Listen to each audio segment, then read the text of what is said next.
Сәлеметсіңдер ме оқушылар? Бүгін біз әрі қарай жалғастырамыз. Ұлттық бірыңғай тестте жылу қозғалтқыштарында арналған есептерді қарастырайық. Мына жерде міне тест нелері бар, содан алайық біреуін. Міне нөмір 11 дейді. Реактивті ұшақтың 4 қозғалтқышының әрқайсысының тарту күші 40 кН-ға тең. Қозғалтқыштардың пайдалы әсері коэффициенті 40%. Ұшақ оның 4-ші дәрежесі километрді ұшып өтуге жұмсайтын керосиннің массасын тап дейді.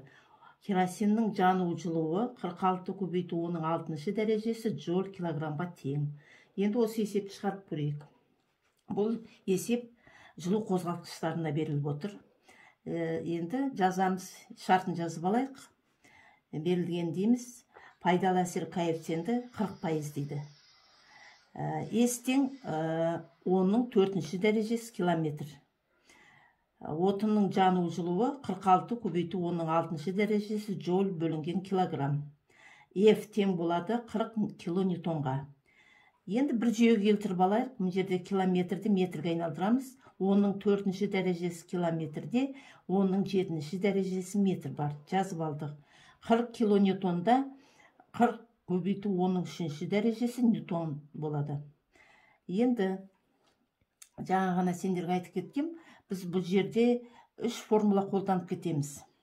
Бірінші, пайдалы әсер коэффициенті тең болады А бөлінген қыздырғыштың жылу мөлшеріне қатынасын. Екінші формула А тең F көбейту S, Q тең болады Q көбейту M. Мына бірінші пайдалы әсер коэффициентінің формуласы бұл 10-шы класста өткенбіз, программада бар.